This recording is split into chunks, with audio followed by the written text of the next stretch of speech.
আসসালামু আলাইকুম প্রিয় অষ্টম শ্রেণীর শিক্ষার্থীবৃন্দরা, তোমরা কেমন আছো? আশা করি আল্লাহর রহমতে সকলেই ভালো আছো। আজ তোমাদের জন্য বৃত্তের খুঁটিনাটি সপ্তম অধ্যায় থেকে আজ আমি একটা অঙ্ক সমাধান করব। তোমরা এখানে ডাকটি লক্ষ্য করো।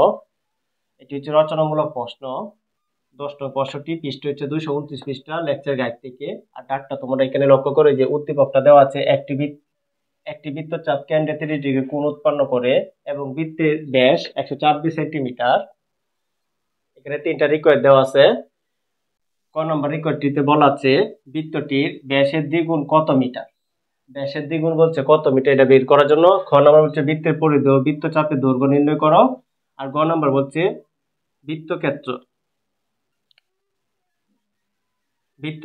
বৃত্তকলার পার্থক্য নির্ণয় করো। তাহলে চলো আগে আমরা ক নম্বর রিকোয়েস্টটি সমাধান করি।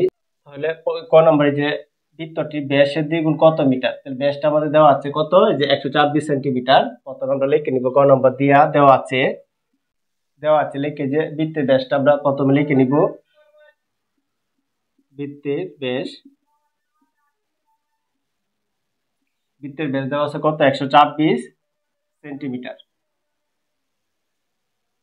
এখন বলছে বৃত্তের ব্যাসের দ্বিগুণটা বের করার জন্য, তাহলে আমরা লিখবো সুতরাং বৃত্তের ব্যাসের দ্বিগুণ। তারপর আমরা এই যে বৃত্তের ব্যাসটা লিখবো 124 সেন্টিমিটার গুণ 2। এখন আমরা এটা সেমি লিখবো। তোমরা দ্বিগুণ বলছে দেখি, এই কারণে 2 দিয়ে গুণ করতে হবে। তারপর এটার সাথে আমরা 2 দিয়ে গুণ করবো। 6 দুগুণে 12, 2 হাতের আছে 1, 2 দুগুণে 4 আর 1 5, 2 একে 2, 252 সেমি, মানে 252 সেন্টিমিটার। এটাকে আমরা মিটারে প্রকাশ করার জন্য বলছে কত মিটার। তাহলে তোমরা মনে রাখবা, সেন্টিমিটার থেকে যদি মিটারে প্রকাশ করতে যায়, আমরা জানি 1 মিটার সমান 100 সেন্টিমিটার। সেন্টিমিটার থেকে মিটারে গেলে 100 দ্বারা ভাগ করতে হবে, সেন্টিমিটার থেকে মিটারে গেলে 100 দ্বারা ভাগ করতে হবে। এই কারণে আমরা এটাকে 100 দ্বারা ভাগ করে নিব। 252 100 দ্বারা ভাগ করব। এখানে আমরা লিখে দিব মিটার, আর এখানে একটা সাইড নোট লিখে দিব। আমরা জানি 1 মিটার সমান 100 সেন্টিমিটার। এই সাইড নোটটা লিখে দিব। এখন আমরা এটা ভাগ করলে উত্তরটা হয়ে যাবে। এটা ক্যালকুলেটর করে নিবে। প্রথমে লিখবা 252 ভাগ 100, ভাগ করলে আমরা পাই 2.52 মিটার। তাহলে আমরা পাবো 2.52 মিটার। এটি আমাদের ক নম্বর আনসার। আশা করি তোমরা ক নম্বরটি বুঝতে পারছো। প্রিয় শিক্ষার্থীবৃন্দরা, এখন খ নম্বর রিকোয়েস্টটি সমাধান করব। খ নম্বর রিকোয়েস্টটি বলছে বৃত্তের পরিধি ও বৃত্তচাপের দৈর্ঘ্য নির্ণয় করো। বৃত্তের পরিধি সূত্র হচ্ছে 2 পাই আর, মানে আমার আর এর মানটা, ব্যাসার্ধের মানটা লাগবে। তাহলে এখানে দেখো ব্যাসটা দেওয়া আছে, ব্যাসকে 2 দ্বারা ভাগ করলে ব্যাসার্ধটা পেয়ে যাব। তাহলে চলো আমরা আগে ব্যাসটা দেওয়া আছে লিখে নিই। খ নম্বর দিয়ে প্রথমে লিখে নিব, দেওয়া আছে বৃত্তের ব্যাস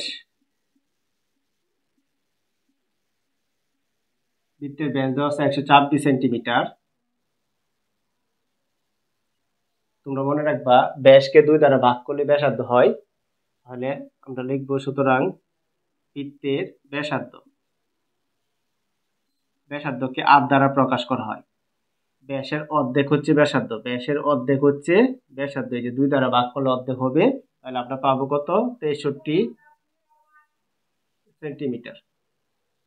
এখন আমরা এই পরিধিটা বের করে নিব, যেহেতু ব্যাসটা আমরা পেয়ে গেছি। তাহলে পরিধি এখন বের করা খুব সহজ হবে। এখন আমরা লিখে নিব সুতরাং বৃত্তের পরিধি বৃত্তের পরিধি সূত্র হচ্ছে 2 পাই আর।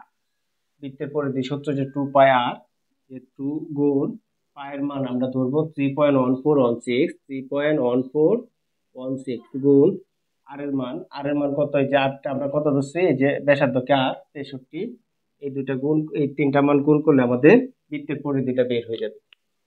এটা অবশ্যই ক্যালকুলেটরে গুণটা করে নিব। এখন এটা আমরা ক্যালকুলেটর করে নিব। দেখো 2 গুণ 3.1416 গুণ 63, আমরা গুণ করলে যে মানটা পাই 395.84। 16 আমরা দশমিক করে 2 বার ধরবো, 395.84। 395.84, এটা হচ্ছে বৃত্তের পরিধির মানটা। তারপর আমাদের বলছে বৃত্তে চাপের দৈর্ঘ্য নির্ণয় করো। এখন বৃত্তের চাপের দৈর্ঘ্য নির্ণয় করতে গেলে আমাদের ডিগ্রি মান লাগবে, কেন্দ্রের মধ্যে যে ডিগ্রি উৎপন্ন করবে এই ডিগ্রি মান লাগবে, আর ব্যাসার্ধটা লাগবে। ব্যাসার্ধটা তো আমরা বের করে নিয়েছি, আর ডিগ্রিটা এখানে দেওয়া আছে, এখানে আমরা ডিগ্রিটা লিখে নিব। আবার আবার এই যে কেন্দ্র উৎপন্ন কোণ, কেন্দ্রে উৎপন্ন কোণ, কেন্দ্রে উৎপন্ন কোণ টিটা দ্বারা এটা প্রকাশ করতে হবে। টিটা সমান সমান 30 ডিগ্রি। আর ব্যাসার্ধটা তো আমরা এখানে বেরই করলাম, এখন আমরা সূত্রটা প্রয়োগ করে নিব। সুতরাং বৃত্তের চাপের দৈর্ঘ্য, বৃত্তের চাপের দৈর্ঘ্য সূত্রটা হচ্ছে থিটা বাই 360 ডিগ্রি গুণ 2 পাই আর। এটা হচ্ছে বৃত্তের চাপের দৈর্ঘ্যের সূত্রটা। এখন সূত্রের মানটা বসে নিব। এই যে দেখো টিটার মানটা আমরা কত পাইছি, যে এখানে দেওয়া আছে। টিটার মানটা হচ্ছে 30 ডিগ্রি, টিটার মানটা এই যে 30 ডিগ্রি, আর নিচে দেওয়া আছে 360 ডিগ্রি গুণ 2 গুণ এই যে পায়ের মান হচ্ছে 3.1416 গুণ আর এর মান হচ্ছে 63। এখন আমরা এটা ডাইরেক্ট ক্যালকুলেটরের মাধ্যমে করে নিব। দেখো এটা কিভাবে ক্যালকুলেটর তোমরা করবা। প্রথমে লিখবা 30 ভাগ 360 সমান 4 দিবা, তারপরে গুণ দিবা 2, তারপর লিখবা গুণ 3.1416 গুণ তারপরে হচ্ছে 63 সমান 4 দিলে আমরা এই যে 32.98 পাই। আমরা দশমিক করে 2 ঘর ধরবো, 32.98 ধরবো, তাহলে আমরা পাই 32.98। এটা আমাদের আনসার। এই যে আমাদের বলছে বৃত্তের পরিধি, এই যে বৃত্তের পরিধি পাইছি আমরা 395.84। তারপরে বলছে বৃত্তচাপের দৈর্ঘ্য নির্ণয় করো, তাই বৃত্তচাপের দৈর্ঘ্যটা হচ্ছে 32.98। আশা করি তোমরা খ নং রিকোয়েস্টটি বুঝতে পারছো। প্রিয় শিক্ষার্থীবৃন্দরা, এখন গ নং রিকোয়েস্টটি সমাধান করব। দেখো গ নংটি কি বলছে, বৃত্তক্ষেত্র বৃত্তকলার পার্থক্য নির্ণয় করো।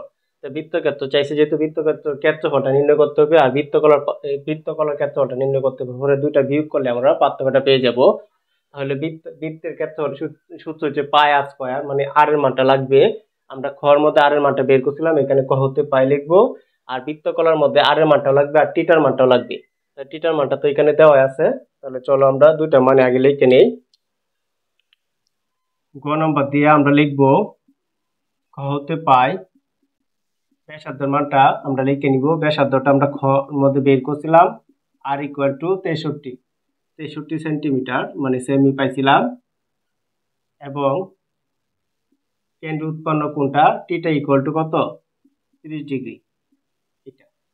তারপর আমরা এখন আগে বৃত্তক্ষেত্রটা নির্ণয় করে নিব। তো বৃত্তক্ষেত্রের ক্ষেত্রফলটা হচ্ছে বৃত্তের ক্ষেত্রফল, আর কি বৃত্তের ক্ষেত্রফল। বৃত্তের ক্ষেত্রফলের সূত্র হচ্ছে পাই আর স্কয়ার। এখন আমরা এখানে মানগুলো বসিয়ে নিব। যে পায়ের মান হচ্ছে 3.1416 গুণ আর এর মানটা কত, যে আর এর মানটা হচ্ছে 63 কে স্কয়ার করে নিতে হবে, কারণ 63 আর এর উপর স্কয়ার মানে কি আর এর মানটা 63 উপর স্কয়ার করতে হবে।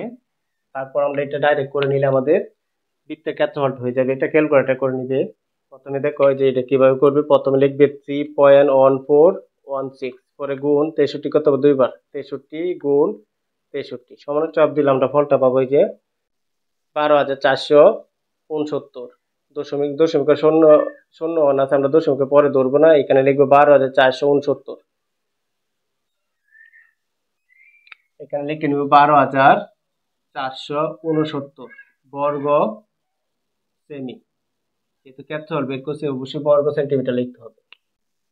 তারপর আমরা এখন এই যে বৃত্তকলার ক্ষেত্রফলটা বের করে নিব। এখন লিখবা, সুতরাং বৃত্তকলার ক্ষেত্রফল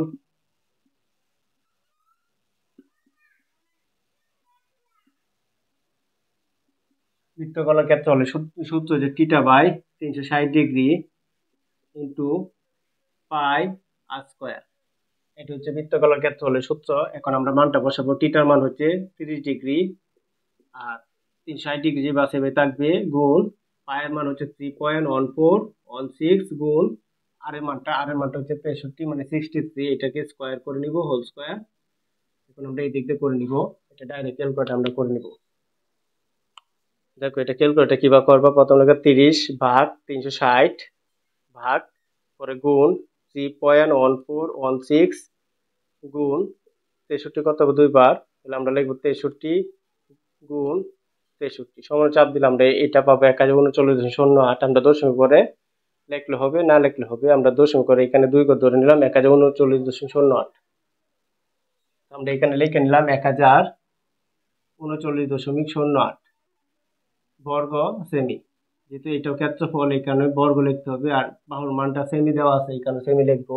এখন দুইটার পার্থক্য চাইছে, তাহলে আমরা লিখবো সুতরাং পার্থক্য আমরা আগে এটা লিখবো, যে এটা যেহেতু এই মানটা বড় 12,469 বিয়োগ এখানে লিখবো 1039.08 বর্গ সেমি। পর আমরা এটা ক্যালকুলেটর বিয়োগ করে নিলে আমাদের উত্তরটা হয়ে যাবে। দেখো এটা বিয়োগটা করবা কিভাবে, প্রথমে লিখবা 12,469 বিয়োগ 1039.08 বিয়োগ করলে আমরা পাই যে 11,429.92।